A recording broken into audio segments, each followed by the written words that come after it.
Can you hear me? Hello. Hi, how are you? I'm well. How are you? Fine. Good.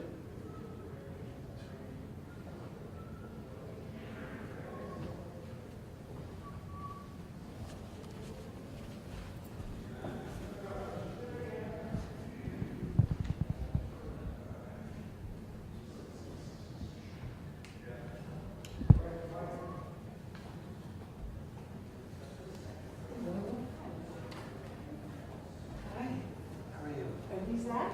I'm Safran from DHFA. Oh, I am. Yes. Are you Joe? yes. Oh, nice to meet you. Pleasure. You too. Great. Yes. Yeah. Is there anything especially? Nope. Good. I wish we were in a circle, but.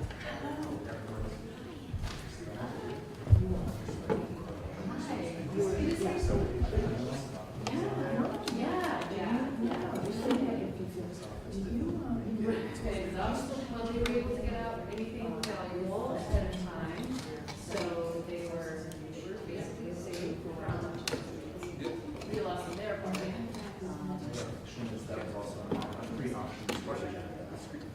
Right? Oh, yes, yeah, so there was some stuff there. I think so. They're doing some, so, well, that's great. Yeah. But I think they're finding their own. It's successful, but it's still like we're still around. Yes, of course. It is. Yes. Relationships and research. Hello. Yes, Sam. Hi, Hey. Nice to meet you. Nice to meet you too. Trying to get in touch. I know, I was gonna say, like, I feel like I've been like, you've been on my radar for so long, and it's so good to meet you. So my husband and Zach was supposed to strive tonight, but we couldn't find childcare. Okay. And that's a health and wellness issue. It is, yes. Yeah.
Welcome, everyone.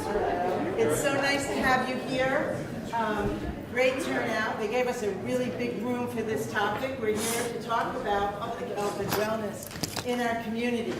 I worked in substance abuse prevention for now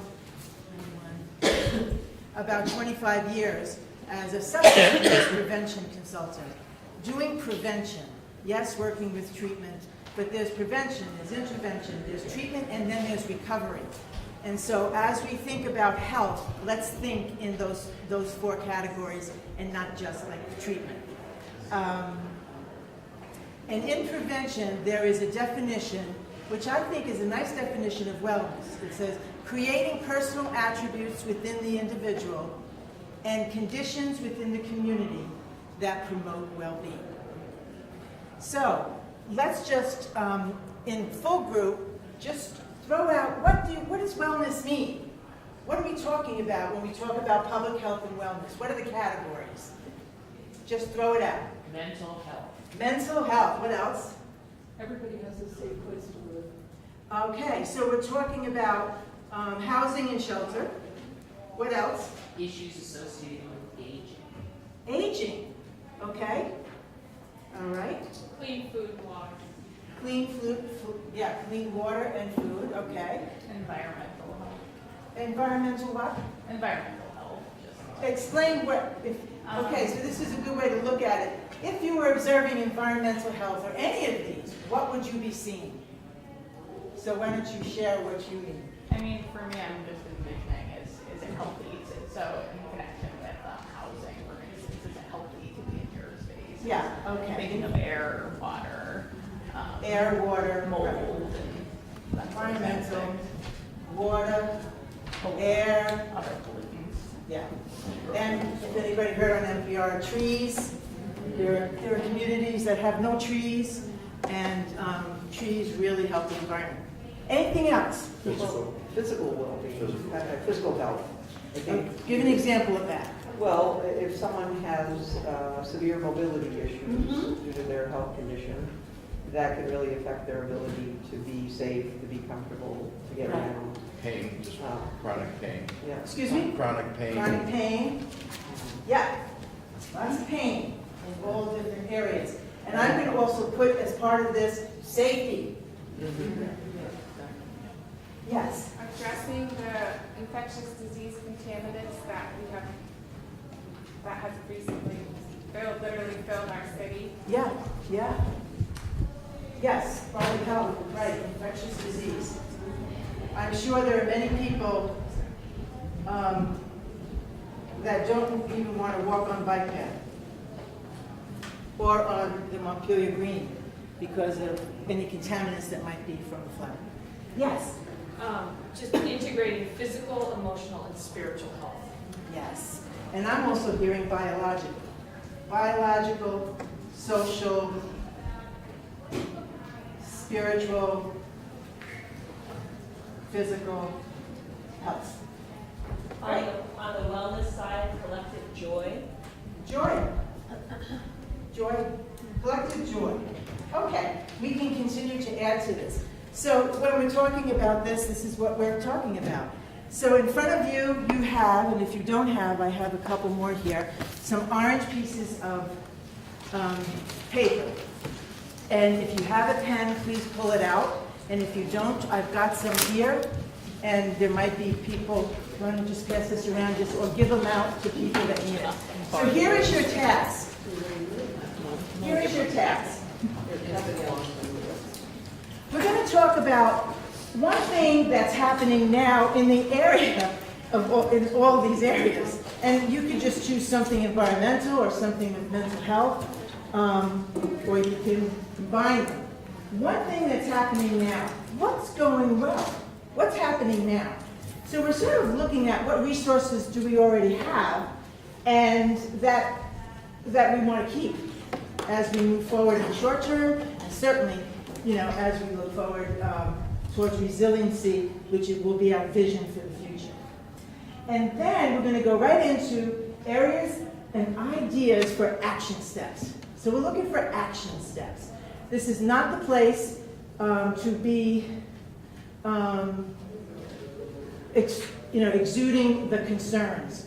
Try to just go a little higher in your thinking and imagine and brainstorm and think, if things were going wonderfully in health and wellness in the short term in our community, what would we be seeing? What would we be seeing? And it doesn't have to be something that's normal, that we normally see. It could be something really different. like I'll give you one example of that. For me, I see a river running through Montpelier. A river is running through our city, and it's beautiful. That kind of thing. So think out of the box if you can, and if you want to.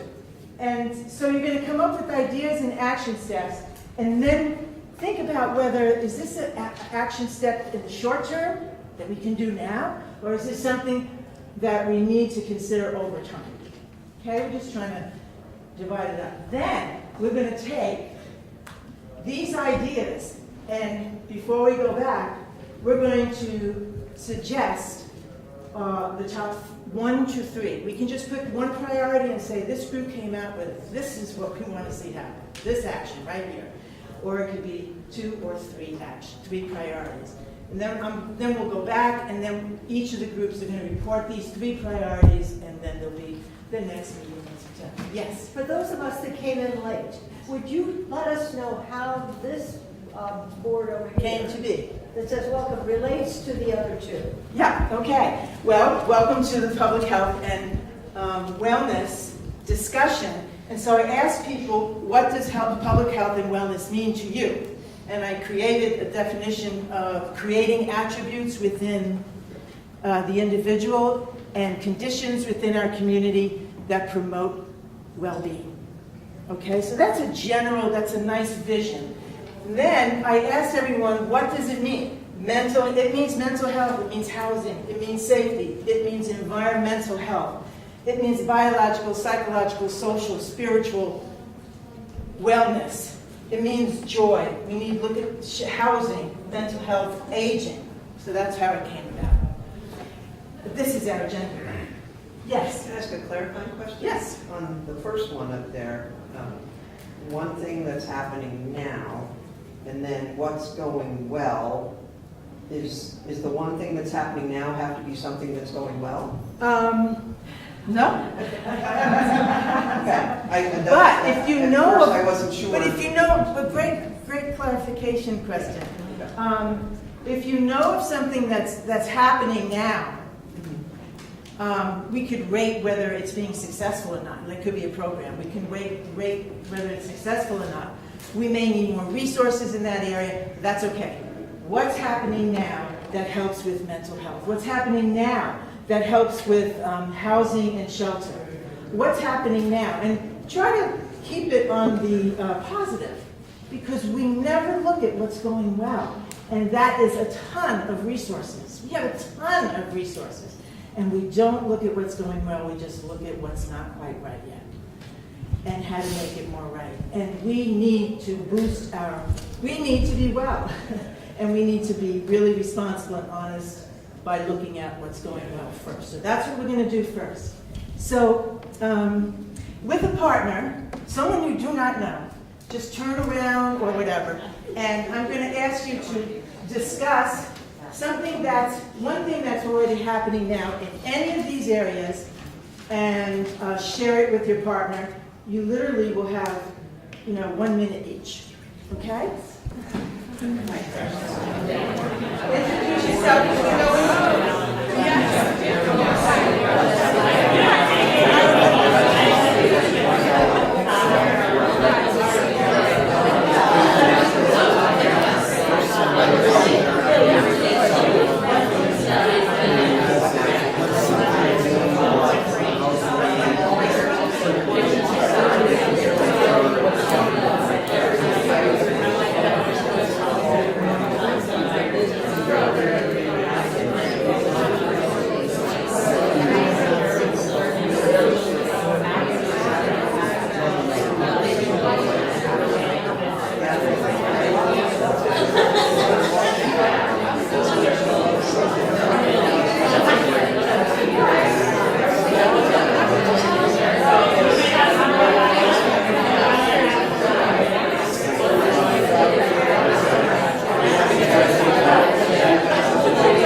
I'm also a professional, personal life coach, and there's never a session that we don't begin with what's working well. What's going well? What are the resources? What are you grateful for? We never go there. They just want to talk about what's not going well. And one way to help what's not going well is to take responsibility for what is. Yeah. So, okay. So what we're going to do now, we have a very fast typist here. And his name is Seth. So close, that's great. You call me I don't think Todd is close to Seth. Okay, and you fast typist? It looks like you are. Okay. Can you share who you are? My name is Seth Leonard. I work for Vermont Housing Finance Agency. It's nice to be with you. Thank you for volunteering. Okay, yes, thank you for being here. Okay, so now what I'd like to do is let's just hear from some of the things that are going well, and we'll figure out what we'll do with the rest. Okay, everything's going to be recorded at some point. So let's start. Who would like to start? Okay, and I'm going to ask that we keep our responses to 30 seconds to 1 minute. And I understand that it's hard to do that, but this is not full discussion. This is getting to your specific idea as clearly as possible. Thank you. I talk with... And can you say your first name? My name is Tori Rodine. I'm a social worker in town. The great thing that is happening right now is there's a position for a mental health interventionist with the police force in Montpelier and Barry. The not great thing is it's been open for about a year and it's turning down the job because it is underpaid. Please add funding to that. Please add funding to that job and then get somebody who's really good in that job. Really. Is that an action that you're proposing as well? That's absolutely an action. So you just didn't, yeah. And so you want more funding for a mental health intervention? We're funding specifically for the position For that to program. embed a mental health interventionist with the police force. The funding right now, I think, is the only obstacle, and that would, from my point of view, it would go far in terms of the being of support to some of the most invisible people affected by the flood right now. Thank you. Go ahead. Introduce yourself. My name's Eric And Dorn, this program. with the police department. Yeah. So I'm not here to squash any ideas. We did put in for another 24,000, 12 Good. from Thank you. 12 from Yeah. Barry, 12 from Montpelier. Wonderful. The money isn't the only issue; it's finding the right fit. That's a challenging job. Okay. So it's keeping people that would like that job. I've would love to meet them. been So, trying to assist in finding the right person. I don't want to take up too much time, but we did ask for the additional. Yeah. Okay. Thank you. That's a perfect example of what's going well, even though it's not going really well. Yeah. But it's there. Let's get the money yet. Okay, let's go around the circle here. You didn't get the money yet. You We just didn't asked. get the money, right? We may not. You didn't ask for it. We don't have any. Do you have anything you want to share? My name is Lisa, and mutual aid, community connection, community organizing. And what's that, mutual aid? That's going well. Folks showing up for each other, coming to the tent at Montpelier Alive, volunteering, helping strangers. Can we give a hand for that? That is such a strong resource that's going well. People are coming out of the woodwork with hope, with love, and with their physical labor. Yeah, my name's Daphne. We were on similar wavelengths around community connection, so I think people, instead of moving in their individual lanes, coming together, I've seen people share contact information, really check in on each other, people they live next to. I know that's true for myself. I've become closer to my neighbors because of this, and it's been a catalyst for making those connections. Thank you. Yes. Okay, Yenny, with the flood having stopped 2 feet from the Pioneer Apartments, Montpelier Housing Authority is going well. They're caring, aware listeners. A lot of people have been displaced, and I go back and forth in and out of my apartment watching them do a really good job taking care of people. That's nice to hear, isn't it? Yes. I don't hear that up at Mary Hill where I live. Yes. I'm Thomas, and I was mostly focusing on housing as well, and so what I thought of it as going well is we do have some low-income housing that is state subsidized and is high and dry out of harm's way. And where is that? Let's name it. I know there's some up on Berlin Hill, and then where I live in Plainfield, which is, in the Montpelier area, what was safe as well. Great. Also on L Street. Elm Street has some, and The transit center. the transit center by what used to be the Econo Lodge, what's on the Barry Montpelier Road, and housing, we also have the Good Samaritan Shelter. All the down street properties. And down street. Daily. Yeah. They're all good. Thank you, Tom. My name is Carolyn Wesley. I'm here tonight representing Congresswoman Becca Ballant, but I also am a Montpelier resident. And my two things, it was interesting to talk with Shannon about our different perspectives on what was good or could have gone better, but that there was an attempt to feed the entire community in the days after the flood. That seemed like something I hadn't seen before. And then also that there has been a continuation of community events like Mountaineers, like Parkpalooza, like concerts and plays in the park, and even with a lot of our infrastructure down, many of those joyful, I have a little kid, particularly family-focused events. It's been great to have that continue through the summer. Yes, I would include in that Montpelier Live, bringing us cultural and family events and community events. And the farmers market. And the farmers market. Yeah, and all these things need to be a list. We need to keep them up on our wall while we're feeling desperate and feeling like, oh my gosh, what's happening to us? Yes. Hi, my name is Shannon Bates, and I will be honest, it's difficult for me to see at times what's going well. Being a business owner, I have a business owner in the middle of State Street that was destroyed. What business? It's called Enna.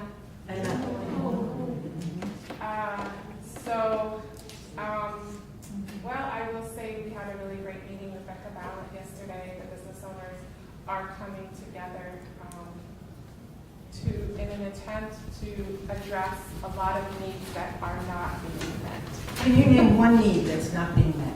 Well, the reason I'm in this meeting is because we have not had any support from the Department of Health or the state as far as cleanup guidance.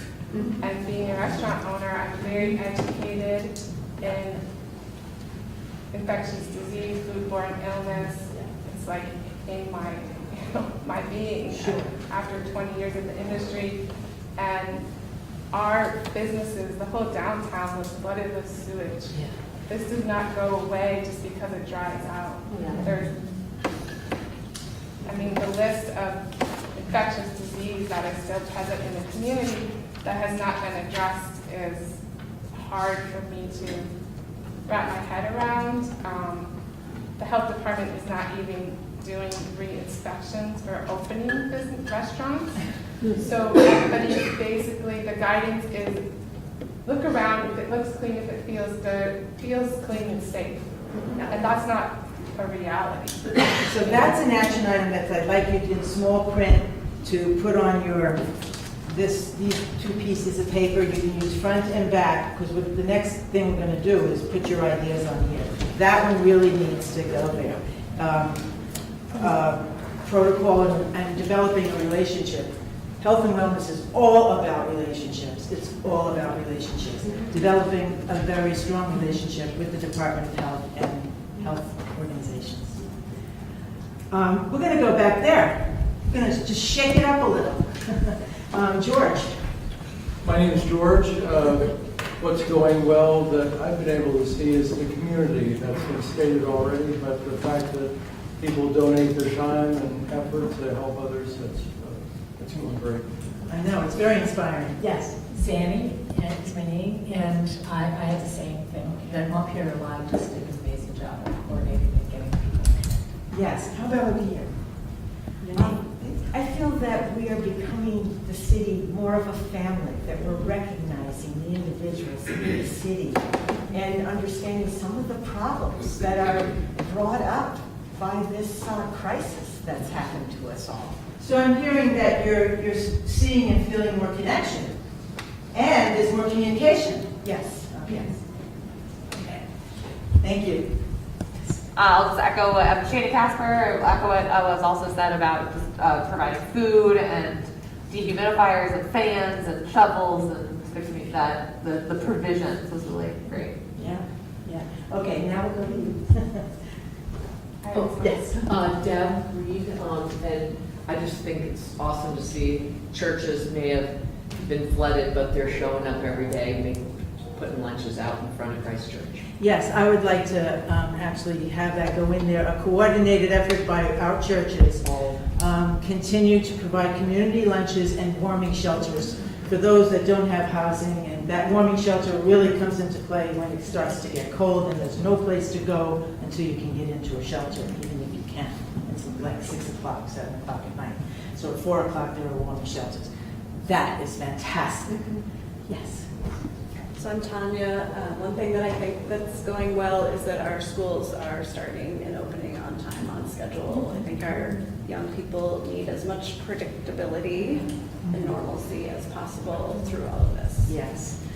Thank you. And yes. Well, I sort of two things at once. One of the things that's happening now is that in walking around town, there's still a lot of toxic silt and dust everywhere. It basically got shoved aside in the public areas.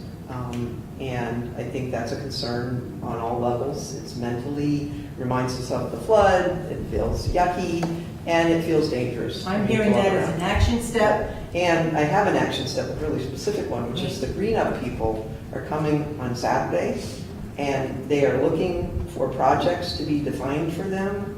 And I would hope that the city, with proper gear and safety precautions, might put some of those volunteers to work to clear up some of the silt that's in the particularly high-traveled walkways and things where people are kicking it up, they're getting it on their shoes and taking it home. Every time it dries out, every once in a while when it dries out, and we get, the wind blowing. Who do we contact for that, to get that list? Well, I think the city, because is Green it Up is Montpelier? coming everywhere. I imagine Montpelier Live. The city meaning the mayor or the manager? Well, I think it would be the manager. Okay, so that's one major, that's a short term. Well, very short term, That's a just short because term. there's an opportunity, that there'll be all these people in town doing stuff, Right. and that would be a really good thing to do, rather than plant flowers. No offense to Yes. flowers, but we really need to get rid of the toxic silt. Yes, and connecting that with the Department of Health, who's guiding and supporting. Yeah, well, I don't know that the Department of Health knows anything about the toxic silt, It's but in, environmental people should. specifically who to contact about the volunteer work on Saturdays is in Front Porch Forum today. Okay. And there's links. So if you could put that call out, and then maybe put a special call out on Front Porch Forum just for that, that's great. Thank you. Yes, sir. My name is John. One thing that I think worked well was the night of the rain. So I'm assuming it was Good Samaritan organized to pick up a lot of the unhoused people downtown and take them to the shelter, because all of their campsites were just devastated. I don't know who organized that. I'm assuming the Anybody? shelter did. You assume the shelter? I assume the shelter organized that. What's that? Good Samaritan Haven. Yeah, so they getting organized, and that seemed to go well. And the Good Samaritan Haven works hand in hand with Another Way, which is a place for people to go during the day who are experiencing mental illness and also addictions, or anything that's disturbing or challenging for them. Could I throw one thing into that that's related, which is... Actually, we're Okay. going to move on, making sure that everybody gets a chance, and then I'm coming back to you. Okay, you, sir. Hi, I'm Todd Delos. I actually am just here to listen, but I appreciate hearing some of these concerns. I'm from the Agency of Human Services, and so I'm more of a resource person, but there's a lot here. Can you say what you do at Human Services? I'm the Deputy Secretary. Okay, thank you. So you're really in leadership, and thank you for being here. Yes. Hi. Hi, my name is Emily Haas, and I'm also here for two reasons. One, I get to be the commissioner for the Department of Mental Health. And then two, my wife owns a business in downtown Montpelier. So we've been directly impacted by the business devastation downtown. So I'd like to say just kind of two things from what I'm hearing here, okay? Please do, yes. It's wonderful to hear about community connection as we're looking at our highest rates of people dying by suicide and overdose. And connection to your community is one of the main things that can support folks in being successful and living happy, healthy lives, is that they feel connected and valued by their community. And so I just want to highlight how important that is for humans. That's right. And the way we do that is we communicate and we talk, and we listen and we're present. We develop a relationship. Yes, sir, back there. Thank you. Thank you. My name is Nick Moreland. I work for the Vermont Center for Independent Living, and I'm also a Montpelier resident.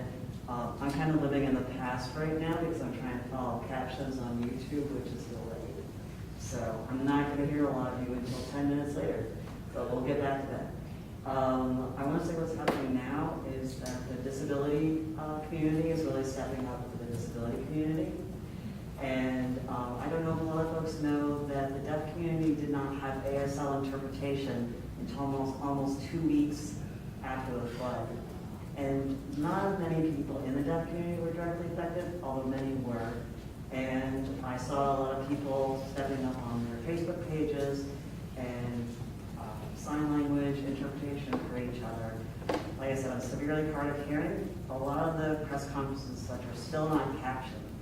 And so I'm looking forward to chatting with her. Can you help us, can you work with whoever is in charge of this emergency service, like for the you are, so you are connected to people. But we can't do it alone. No, of course not. That's why I'm saying. So write that down on your orange sheet for an action step. And we also have set, I'm also recording it. So, ma'am, back, oh, sir. Ma'am. Great. Yes. Ma'am. I think one thing that's going well is that the city is convening meetings like this, and sort of opening forums to people to speak really about what's going on. Thank you. One thing that's going well, my goodness, we need to hear that from you. I know that you have that program that we talked about, but yes, what do you? You know, I think it's brought a lot of different resources to one table to build relationships. So even once we get into recovery, which we're starting to go into now, those relationships that we have only get us a little bit further along, hopefully a little quicker. I feel for you on the state. I dealt with the state during the first 48 hours of this flood, and it was a challenge at best, so I was very compassionate for that. That's not going well. But if you can get me my 24,000 too, I appreciate it.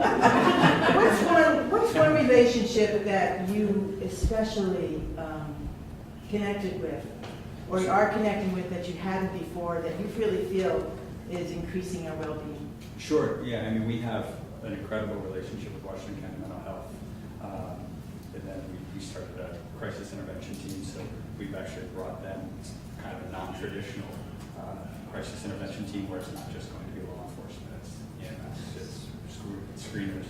And we felt like that fit our community better than what the standard box was for CIT. So, you know, we're kind of making it our own. And so those relationships that we have going forward when we respond to these calls, it's not just the cops and it's not just the firemen or whatever, but it's us going together. You might see us there first because we're the ones that get the call, knowing that those people are coming.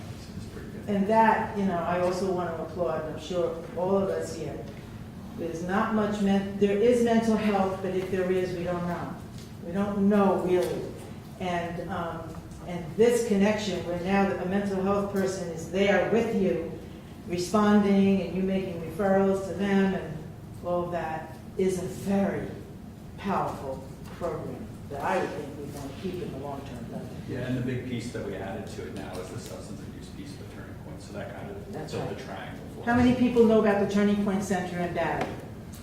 Okay, not everyone. It is one of 14 centers in the state where anyone in the world traveling through Montpelier or Barrie can go into this place and find like-minded people, be welcomed without judgment, and who are struggling or ready or wanting, but yet not doing it yet, to address their additions. And we've got people from presidents to presidents' wives, right, through the community, someone who's homeless, needing those services, and they're free. Okay, and that's a major, and now the police are connected with people who are inebriate or on opiates and drugs, and doctors are starting to get connected. It's just great, to have those relationships working together. My name is Kimberly Pierce. I'm a medical provider and a trauma educator. And one thing that's been really working well is I've been working at the food pantry, and we were serving at least a couple hundred people with food, from all the area. We were actually working with the Rainbow Bridge in Barry, and it is like the food pantry volunteer network is like a well-oiled machine. And right now we're in a temporary space because we were flooded out and we have to move. And where are you going to now? We think we're going to the back of the city center, basically in a couple of closets. But there's also interest because so many people come into the pantry for social time too. It's it's a place where people feel safe, and there's an interest in creating a resource center for the community. Sounds like a little bit like a turning point, but as a place to hang out, a third space where people can connect and actually have someone who maybe need legal help, maybe you just need to run it by somebody, maybe you just want to sit and have a cup of tea, but we don't have anything like that. So could you put that down on your orange sheet? We actually do have For an something. action step, what? We have the Sunrise House, which is exactly. Can you explain quickly the Sunrise? Yeah, it's a peer supported mental health drop-in center that has food, exercise. Peer therapy. support mental health drop-ins. Yeah, and big substance abuse can do it. They have a food pantry in there as well. Great, and I think you're also saying, what about just the community in general? Like right now, we can go to FEMA up at Vermont College, and anybody can go. Yes. Joe. Hi. Hi, Denise. Yeah, it's been said. I talked about community connection, and what I noticed is it got down to the real nitty-gritty in terms of someone opening their home so people could take showers. That's really, really strong community. And just to talk about the toxic soap, I was wondering where the garbage cans are. They removed them so they can pressure wash the sidewalks, and they're also going to do the streets. Good to know. That's happening. When we get upset that there are garbage cans in our days. Okay, Martin. Hi, I'm Martin. I would emphasize the community connectors of just on the street level, working kind of day to day in the cleanup. I've just seen so many people from different walks of life opening their hearts, and that I hadn't known that people hadn't known each other. Landlords to unhoused people to people with severe mental health issues, just coming together to work has created a sense of love and compassion that really has touched me very deeply. Yeah, I'm going to put love and compassion and empathy, really important. They're not just words, they're required of us somehow. And the small touches that have emerged since then, the flowers, I think, have been really beautiful that some stores have put out, and some artwork, like the poem in front of the drawing board. If anybody, please see that. That's very beautiful. So some of the art and the natural beauty that's emerging has been really quite touching and beautiful. Thank you so much. So I'm putting here, whether it's short-term or long-term, we want community connections to continue and even get more intense. Yeah, okay, that's good. Yeah, echoing what others have said, Rainbow Bridge Community Center in Barry, I see as being a very positive resource, connecting volunteers who to local homes in need of volunteer efforts, as well as just being a hub in Barrie for the LGBTQ community. And yes, and thank you so much for pointing out, a number of you, that this is not just about Montpelier, it is about Central Vermont and beyond. Did everybody get a chance to speak once? We're going to take you, and then we're moving on to the next question. Something that went well was the incredible way that the young people turned out to help in the immediate aftermath of the flood, and I give a big shout out to Alex from the Parks Department, who did a lot of the organizing with his Conservation Corps kids. But what I'm concerned about, and that is happening now, look around the room, the youth are not being engaged in this process. I don't know what kind of outreach has happened to invite them or encourage them to join these sessions, but there were more younger folks at the first meeting. So I think something that needs to happen is a bigger emphasis on outreach, especially as school comes back in session. Like youth, to get those same folks who volunteered to talk about what they want to see and what they feel is needed as we go forward. well, you can put that down there. It could be done in the schools where most of the youth are. It can be done in certain athletic groups even. We can put that down as a very specific action step that really can be taken in the short term. Okay, now we're going to move to your ideas. And hopefully they're in the form of a specific action step. Let's just come up with a couple of ideas before I have you go into small group just for a few more minutes so you can each inspire each other. I'm going to throw out an idea that I feel strongly about. It's not just me. It's going to be, it really falls under long term, and that the legislature in the state of Vermont make mental health a #1 priority. This is me, okay? You don't have to agree with me. Priority. It is time. Yes. It is time to learn about it, to understand it, and to hear from the experts what we can do about it. And we are doing good things about it. Remember, let's never forget that we're not. But we need a more comprehensive approach with targets, multiple targets at, at the goal. Thomas, you have one. Could you just share one? Because we talked about it earlier. I just want to give an example. Yeah, well, I mean, I kind of have this short list of a few things, but long term, it's moving from a rental town to a homeowner's town, where everyone owns the home that they live in. And how is that possible? You're thinking out of the box. Well, So paint the picture to us. Short term, it's eviction moratorium, rent control, you tax rentals and Airbnbs more, and then you have the city provide zero interest loans so that renters can buy out the property they live in. So there are ways. There are ways that other communities throughout the United States and other parts, other countries do this.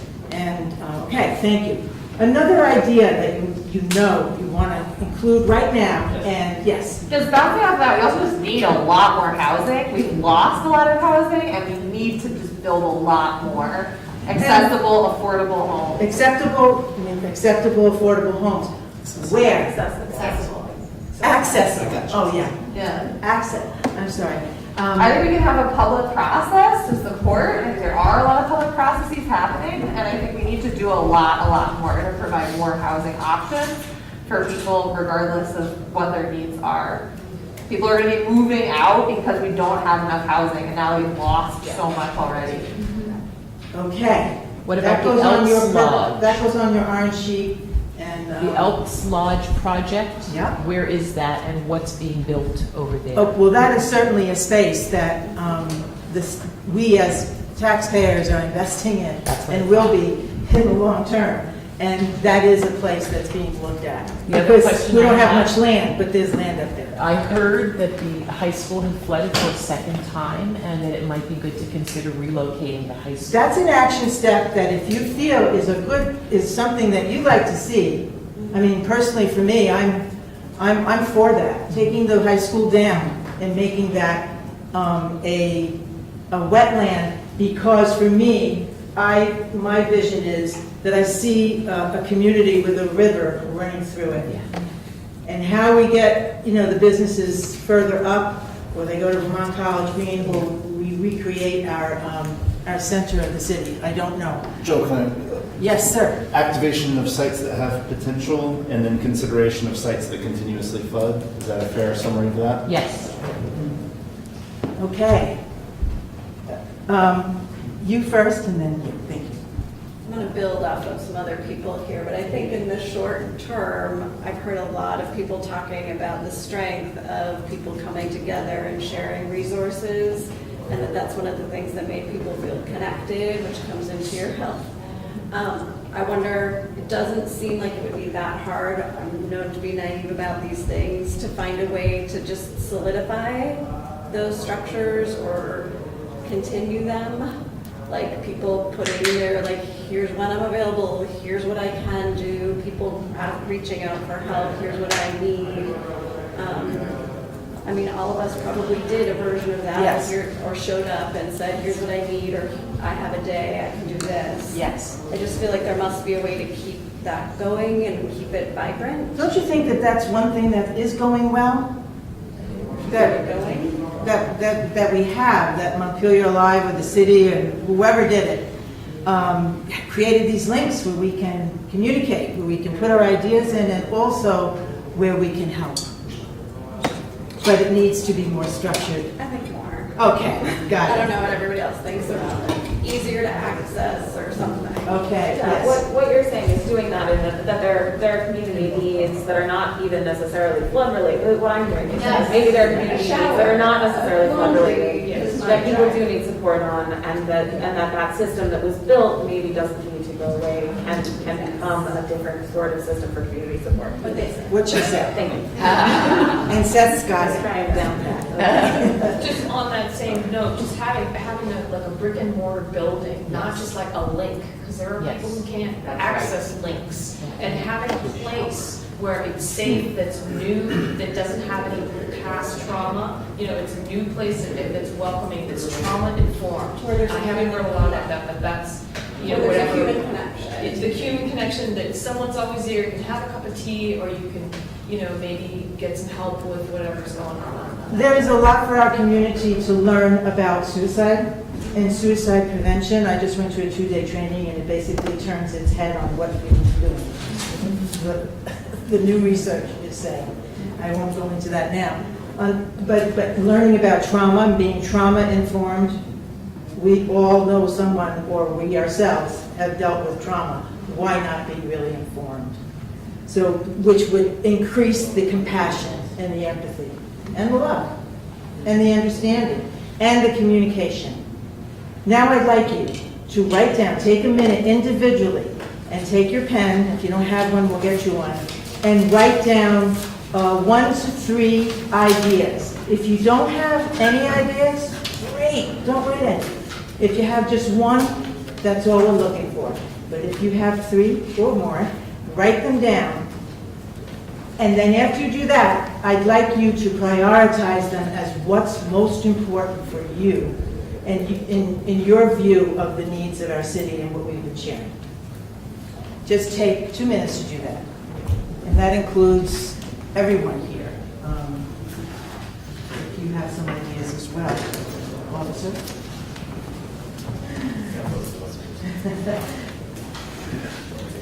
You don't have to put your name on these. If you want to, by all means.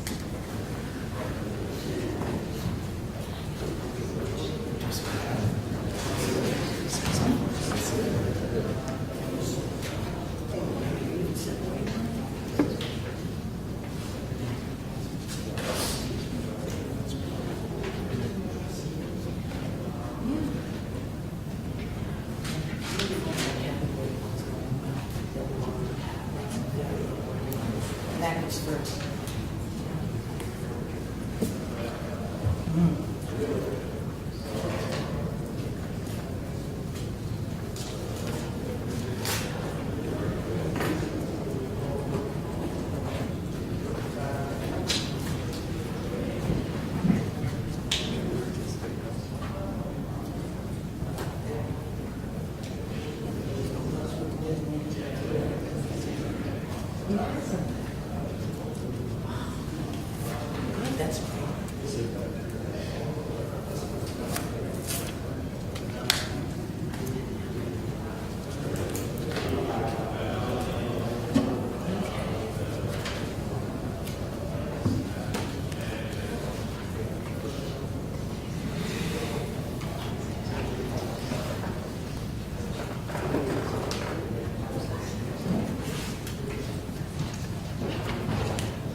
mic right here on the desk, but I don't know if it works.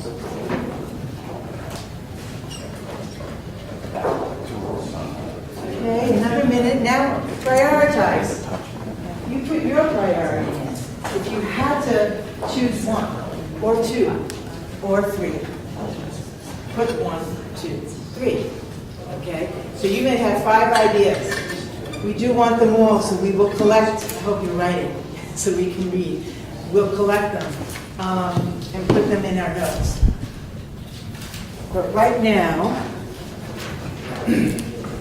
what I'd like to do, because we only have 25 minutes left before we have to go back into full group, I would like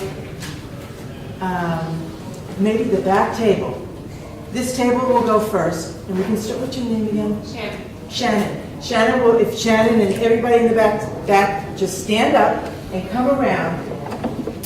Oh, and I don't know if these are, we're we're gonna put them on here, but I don't have tape. And some of them won't stick. They stick, but it's okay. I'll hold them if they don't stick. So why don't you just come up and read your 1 to 3 ideas. Come on up. Thomas, you got more? Come on up. Are we just trying to like stack like upon like and like find the priorities? I'm sorry, I didn't hear you. Are we finding the priorities? Are we like stacking like on like? I think, you mean if you both have a similar? Yes, we'll do that. And put that in minutes, but we're not going to do it right now. Okay. So, and then if this side would come up, and if you don't have anything, don't come up. So this whole table. So if you could speak loudly and share. Yes, I think our priority needs to be the flood, dealing with the disaster. We do not have a town right now, or a downtown, and I think that the priority should be to make it safe, meaning healthy and viable. And what's one way that you'd like to see it made safe, healthy and viable? I would like to see whatever section of the government is responsible for public health. There hasn't been anyone that's really stepped up. Give businesses guidance on how, and landlords how to make things safe. I have been boots on the ground through the entire process, and knowing what I know, I'm not sure that I want to work downtown. I don't travel by car for that reason, because somebody raised my awareness around that. Yeah, I don't think the public is aware. Okay, thank you. Yes. Okay, number 1, this is my dream, a clean, dry apartment for everyone who wants it by the end of October. 2, NIMBY-proof small 3 to 5 person group homes for various peer groups, mental health peers, alcohol peers, moms who were running away from their abusive people peers. And number 3, move the high school to a higher ground. Thank you. And I'll take it. Thank you. How about you? Yeah, so I actually built on what you were saying. In the past, we used to have what's called neighborhood can groups, and we would capital area neighborhoods where those connections took place. And I'd like to see those come back, and those connections. And we can get ahead of a lot of this stuff just by face-to-face communications and getting issues discussed. Get the neighborhood groups going again, meeting in their neighborhood, creating those connections and wellness. Yes, please. Yeah, so the first thing is, as I said, moving to a homeownership society with more taxes on landlords in order to fund buying out properties by dwellers.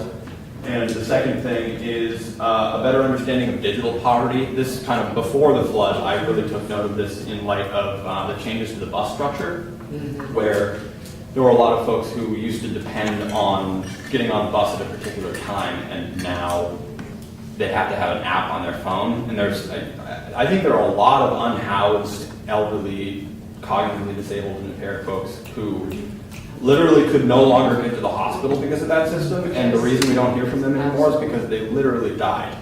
So this is unacceptable. That was basically a eugenics policy to take away the buses that got people to the hospital.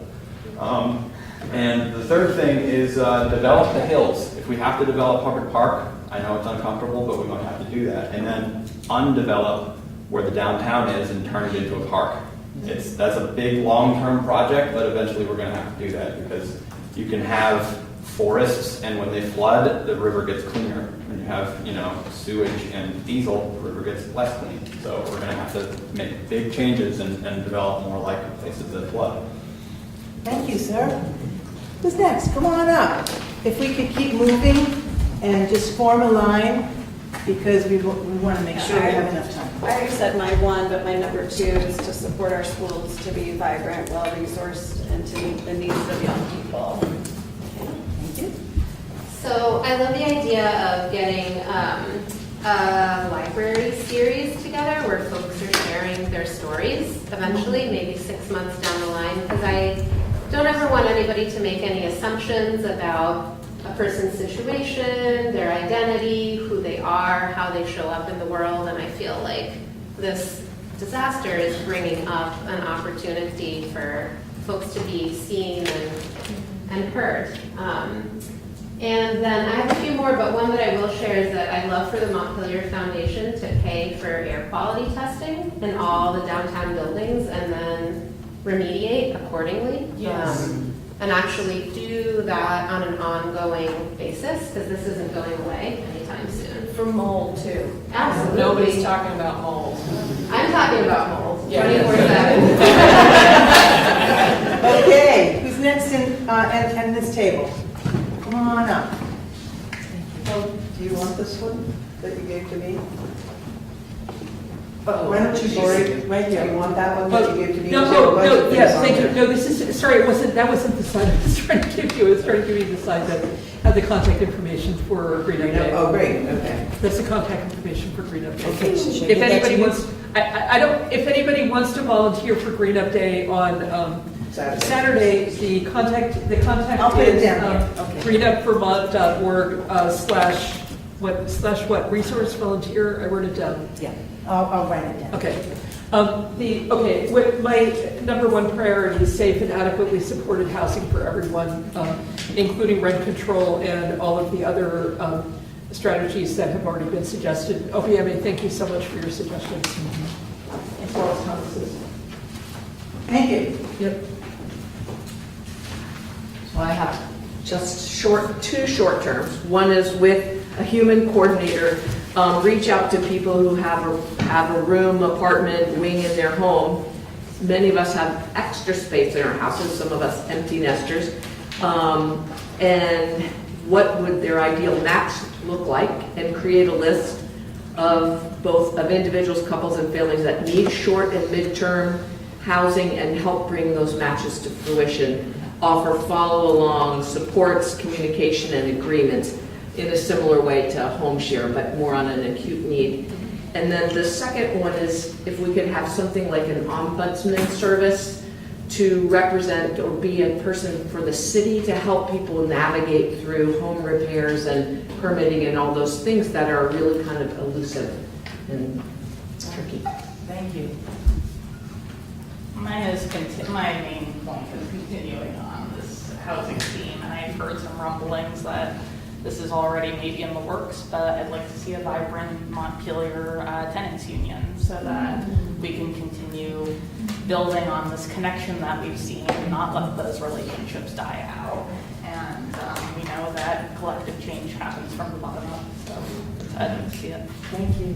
Okay, this group right here, half of the room, come on up. I think I've already talked about it, but creating more third spaces, like a place where people feel really comfortable, that's not, a rehab center, but it could be for everything in Montpelier, that also helps us feel a sense of purpose, a place where you can go and you can actually volunteer, you can help out, you can connect with all these things. And yeah, having peer support, trauma-informed. Thank you. Yeah. This is very aspirational, okay? Yes. Very aspirational. But when people are in crisis, sometimes they need an attorney right away, and somebody who's going to be on call, ready to go into action for free. And I'm saying it's aspirational. At People's Health and Wellness Clinic, medical practitioners go in there for free. We have a lot of attorneys in Montpelier, so There is, the Central Vermont Economic Development Corporation has a blood relief center set up in the old Lacrios space in the city center. For those of you that aren't familiar with, it's the empty space to the right you're facing. And they have free attorneys, free, financial consultants. I do believe that at this point the attorneys are not there all the time, but you can go in there and get an appointment with one or a phone number. The Vermont Law School, I think anyone can. Okay. It's a so flood that's center, great, and so- that's for the flood. We have attorneys in Montpelier who live here, who can be on call when something goes down, maybe help with the police team. You know, if there's an RFA that's needed, I'm talking about nitty-gritty help that people need that they cannot afford. Thank you. And involuntary commits who need to get out of there because they don't belong there. And she is a lawyer. Okay, come on up. Come on up. And with this group, you ready to come on up? Two, stand in line. I'd like to see access for all. That means plain language, American Sign Language, captioning, websites usable by screen readers for the blind and visually impaired. And my biggest priority is what we like to say, nothing about us without us. Yes. Put it up, yeah. Also, don't assume gender identity. Yes.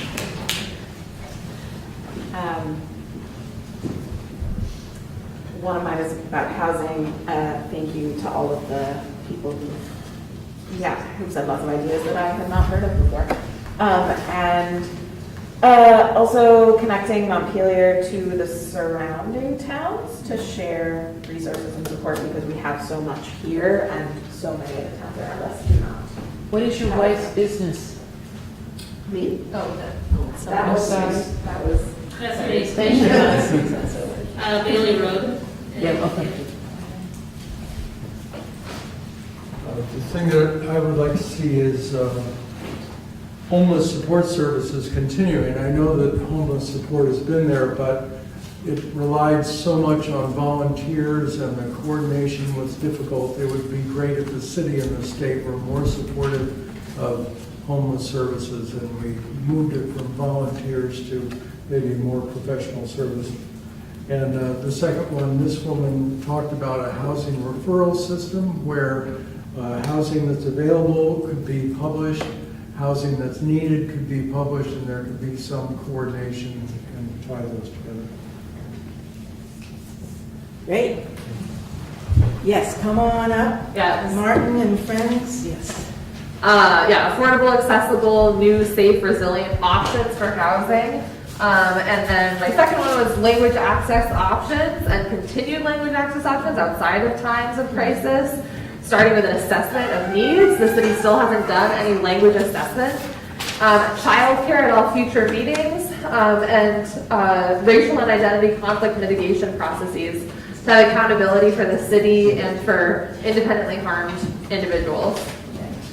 Thank you. Oh, you got more? Okay. Martin, we need to move along. We've just got 10 minutes and we've Okay. got to come up with our 3 priorities, or 1. Mine has more to do with, I guess it would be air quality and general atmosphere. And so I want to propose an event for around healing. It's a twilight community sing and smudging with sage. I actually smudged the Capitol stationery side of the block the other day and would like to continue doing that through up and down Main and State Street with singing and music. So that's fine. I can go there.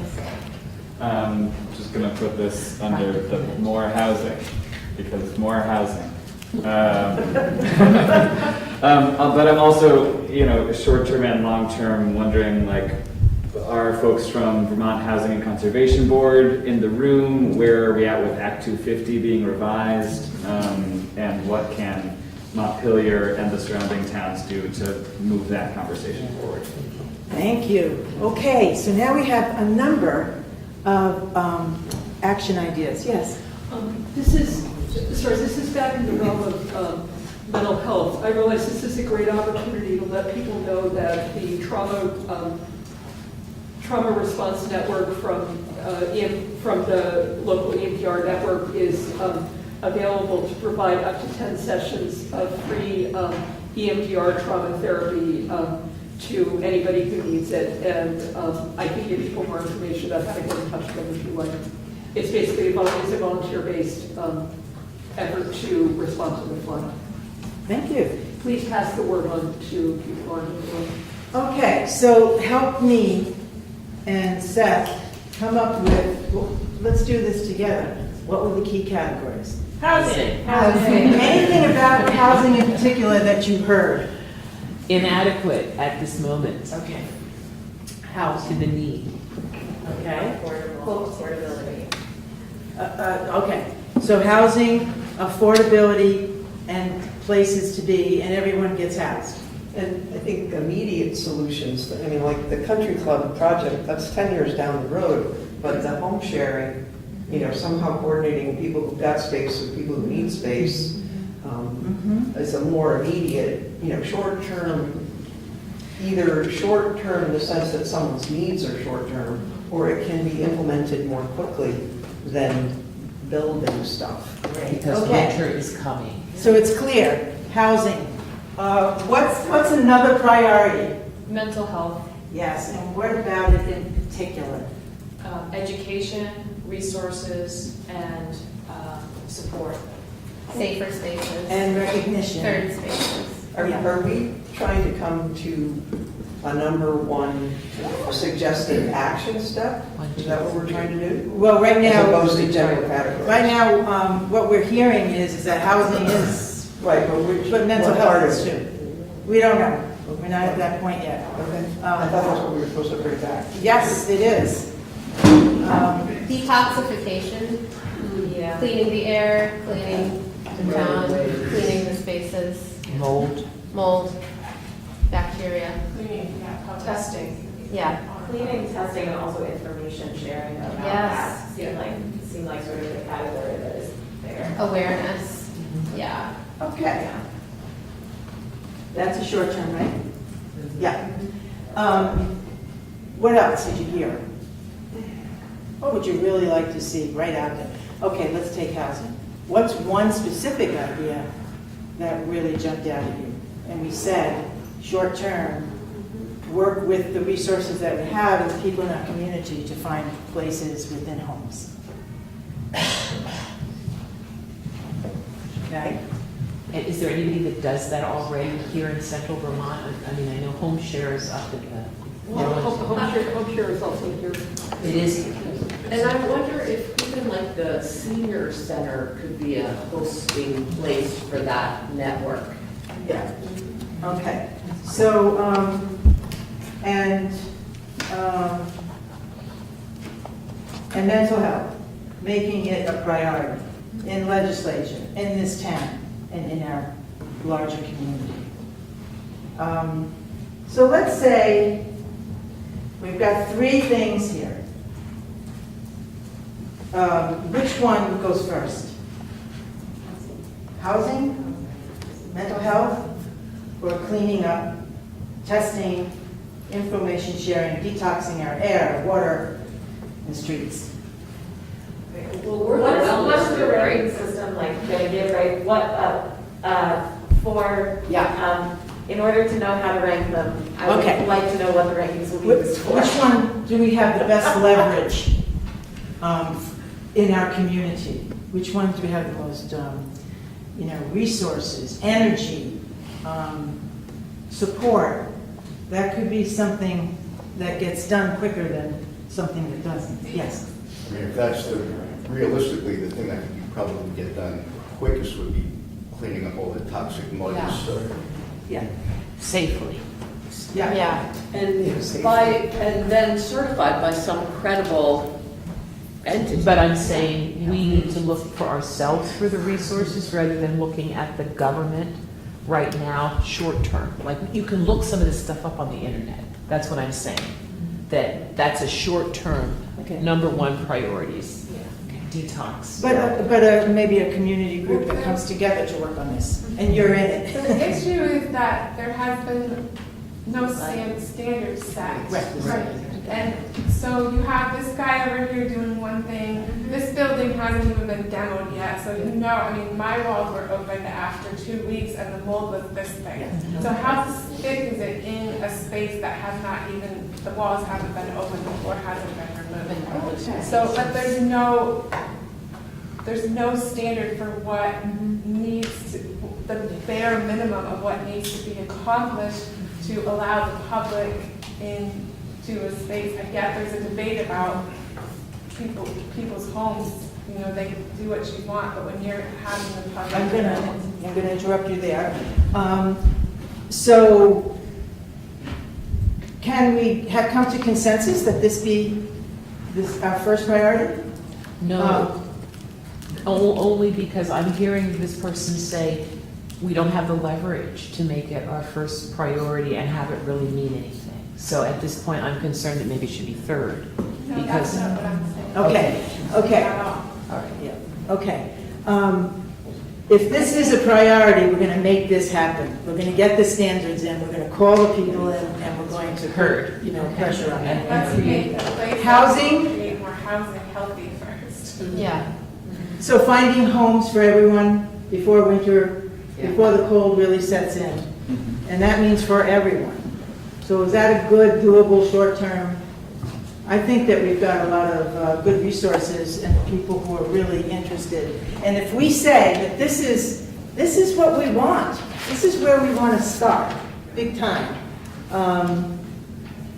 then it's very targeted. And then mental health. What about mental health? For me, I want it as number one priority in the legislature.